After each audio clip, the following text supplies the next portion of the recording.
Together, you didn't know what I was going to do this. I want you up here with me.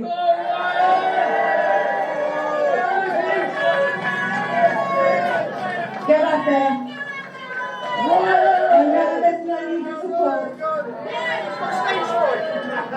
Okay, I'm going to carry on. Although we stand there to voice our concerns about the illegal... You can't let her down, come on! Sorry, Ryan.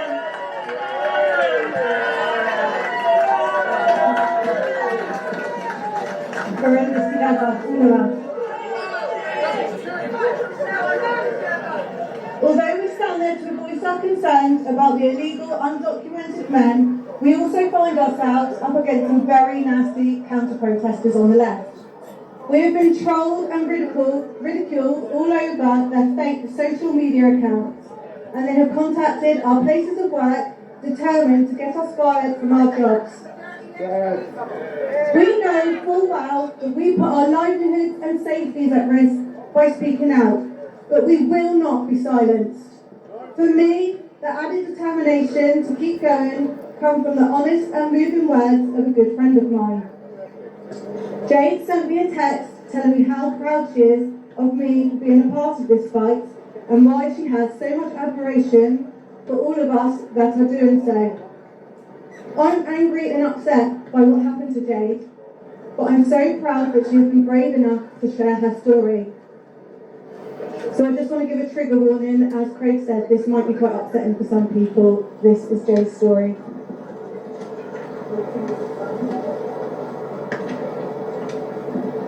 June 11th, 2011 is a day I will never ever forget.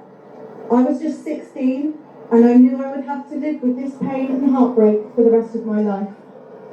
It all started the end of May 2011 when I started a new job in fast food. Early morning starts and late night finishes. My manager's name was Ronnie.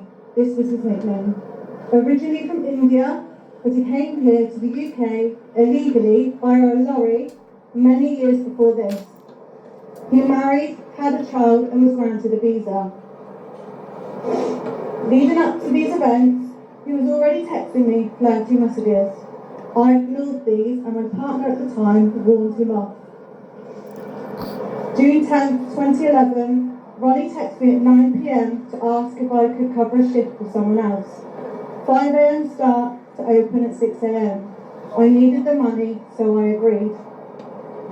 I was dropped off by my now ex-partner at 5 AM to find it was Ronnie I was working with. It wasn't until after that I realised this was planned. I was prepping salads when he asked me to go into the office. I said no.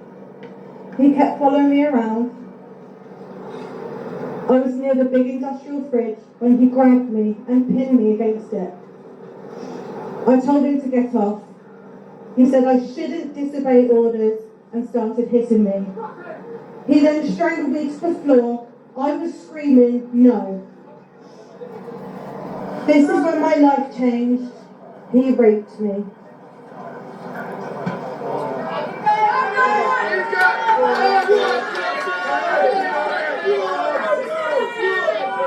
Once he stood up, acting like nothing happened, I was frozen.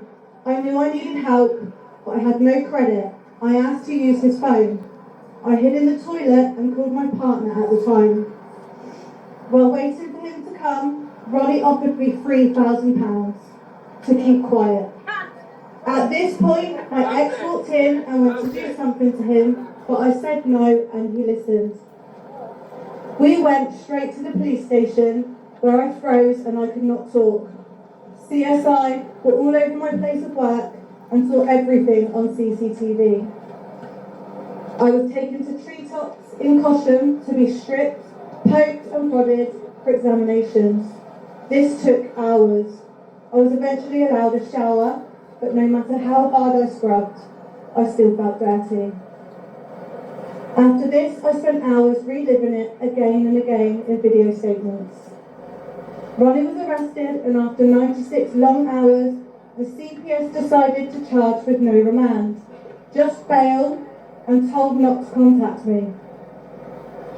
His first plea hearing was January 2011. January 2012. He pled not guilty. By this time, me and my ex had conceived. I was 3 months pregnant, living from June to January, not knowing who I was, broke me, to the point that I started self-harming and attempted suicide. August 2012 came. I had to take my 6-week-old baby to court, Monday to Friday, but I didn't attend the Friday. He stood there smirking as I discussed what happened. This is when I asked for the court to remove the screen. I was just 16 and looked into the evil eyes of a 38-year-old man and told him, "You raped me." To be greeted with the reply of, "Our girls in our country do as they're told." The judge did intervene. His family and wife sat in the public gallery in support of him. The court adjourned after summaries for the jury to retire. This was the Friday morning around 11 a.m. and I didn't attend. The jury came back within 90 minutes. All 10 jurors found Ronnie guilty of aggravated rape, 5.5 years, no parole. I received a call around 1 p.m. I cried, I felt no relief, none at all, because now I have to live with this. Just before his release, Ronnie's visa had run out. He was declined twice. On the third appeal, he was granted a visa to remain. How? Because he had a 5-year-old daughter. She would now be around 18. I was offered £11,000 from the Criminal Justice Compensation Scheme, but I'd rather have my life back. You get it back there where you are on fire. The after effects. The officer in charge quit the force. I can never escape the pain. I feel lost and failed. This sent me into addiction. Active alcoholism for 15 years, a domestic violence relationship, and many suicide attempts to be free. I'm now 31, in recovery from alcohol, under the mental health team, and working on myself.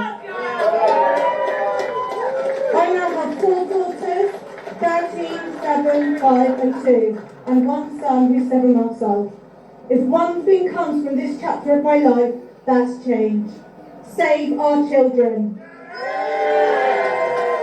No woman or child should have to obey orders because it's okay in their country. This is our country, now we fight back. I want to thank you, Jade, for sharing your story. I'm honoured to be the friend of someone as strong, as courageous as you. And I'm going to share your awesome saying now so I know it gets you through each day. The bounce back is bigger than the fall.